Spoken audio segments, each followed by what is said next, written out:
Now, Ukraine has used British Storm Shadows and US-made ballistic missiles to administer what it's describing as the largest attack on Russian military facilities yet. At least 146 drones were launched, targeting locations nearly 700 miles into Russia. Let's speak to Karin von Hippel, former Director General turned Distinguished Fellow of RUSI, the UK's leading defence and security think tank. Good afternoon. Good afternoon. Where were these attacks? What do we know about them and how effective were they?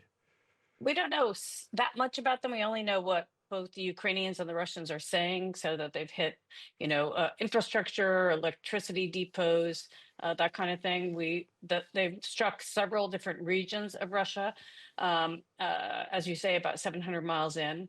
Obviously, it's a last-ditched attempt before the inauguration next week. At the same time, the Russians have also fired missiles into Ukraine. The Ukrainians have said all but one were intercepted. So I think they're both upping the ante at this really critical time before who knows what will happen really once Donald Trump takes over.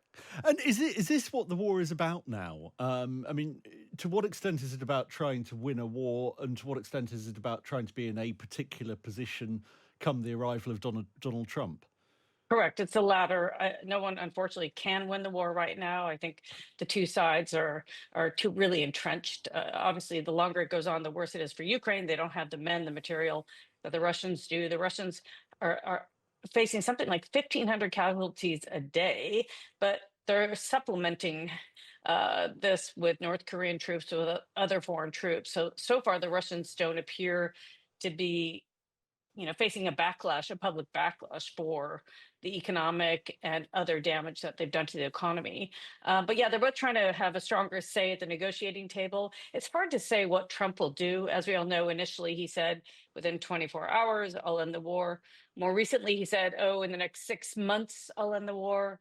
His new national security advisor has been making, some statements saying that the Ukrainians need to, lower the age for bringing men in to a younger age. But Ukrainians' response to that is, well, even if we had more men in, they don't have enough ammunition at the front lines. So it's very messy. It's going to be very difficult to disentangle and to end. And then, of course, what security guarantees will Ukraine get if they do agree to some sort of ceasefire or truce? And what now would be a good outcome for Ukraine, and what would be a good outcome for Russia, assuming that it does end within 6 months at the negotiating table? I mean, obviously, what Ukraine wants is as much of its territory back. They won't publicly cede territory. They may say, well, we'll recognize that it's occupied by Russia right now, the eastern regions, Crimea, but we want it back at some point, something like, the armistice between the two Koreas. There isn't a peace agreement between the two Koreas, and both still lay claim to each other's territory after many, many years, decades. But what Ukraine will need is some security guarantees, because if Russia just says, okay, fine, we'll sign a deal like that, and then they go back and they really ramp up their defense industry, they recruit more and train more soldiers to go back and do it again. That's not a peace deal, right? That's just a pause. And so I think that if Trump really wants to appear that, he is ending the war, he's going to have to do it in a way that doesn't allow Russia to use that time to retrench and rearm and go back in for another shot. And what sort of capabilities does Moscow have to respond to this particular attack? Can we expect them to be ramping things up as well ahead of the? Yes, of course. And they have said, we will, respond to these attacks inside the territory. It's possible they may try to do something, because the Brits and the Americans are providing these particular missiles, the ATACMS and the Storm Shadows. They may say they may, I don't know, attack a British embassy, an American embassy, or something like that. I don't think they'll ramp it up in a significant way, especially before the inauguration next week, because President Putin wants to meet with Donald Trump. He wants to have a good conversation with him. He wants to see what he can potentially get away with, how much he can manipulate President Trump. And he doesn't want to, change the status quo significantly before then by doing something kind of crazy, right? By accelerating the war or ramping it up in a really major way. Do you think the unpredictability of Trump is an asset in bringing a resolution to this? The fact that no one's really sure what's going to happen. No, because I mean, no matter what, Trump, as we know, doesn't like fighting. He doesn't want the United States entangled in foreign conflict. So who cares if he's unpredictable? What can he possibly do that's unpredictable to stop anything on either side? He could threaten, I suppose, more sanctions on Russia, but Russia has already so many sanctions. Ukraine's the one that will suffer more because if America withdraws, the Europeans, the Brits, and others will do everything they can to ramp up, but they can't really replace it to the same degree as America's support so far. And of course, the Ukrainians are doing all they can. They've been ramping up their industrial production. They're making so many drones. They're doing all sorts of incredibly creative things, but they're just simply outnumbered by, their far bigger neighbor, their far wealthier neighbor. Yeah, thank you very much. That's Karin von Hippel, former Director General of RUSI and now Distinguished Fellow. I want to now talk to someone who is at the very, very centre of another conflict, another crisis.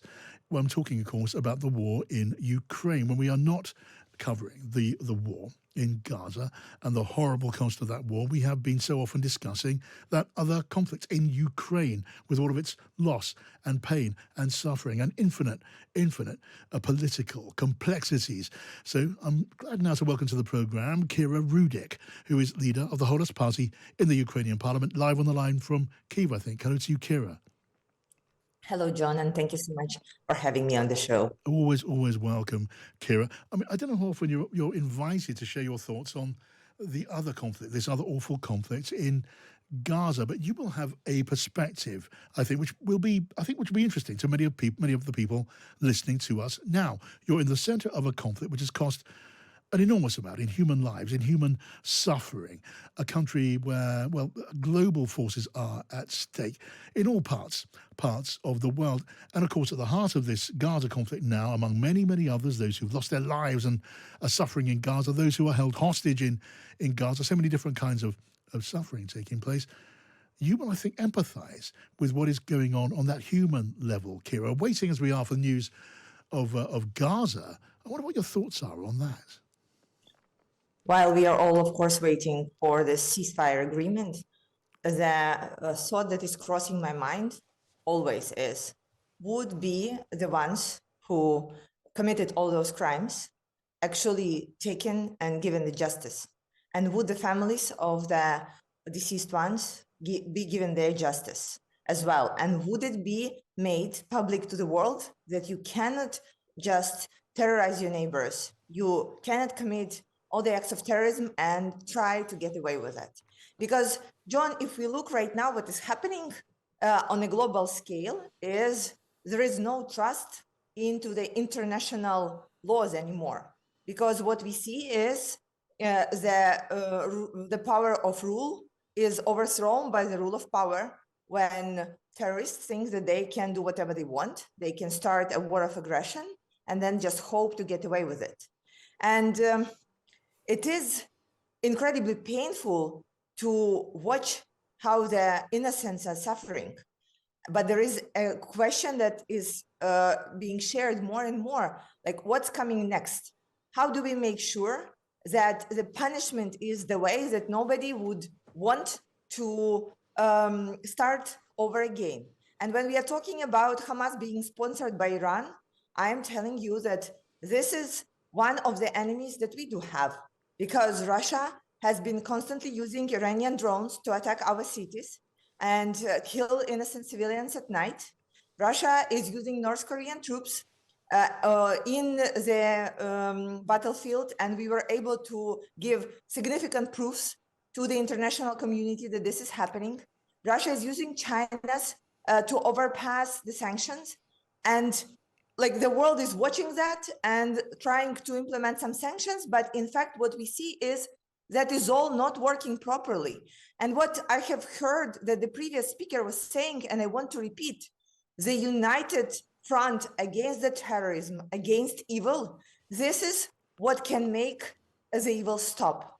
Unfortunately, we have not seen that's happening because there are so many countries that are still not supporting sanctions against Russia. There are so many countries that are helping Iran to overpass the sanctions and continue manufacturing the weapons.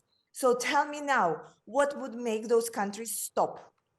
Even if there is a ceasefire, even if there is a peace deal, what would make them stop manufacturing weapons, training their troops, and hope to attack yet another country again?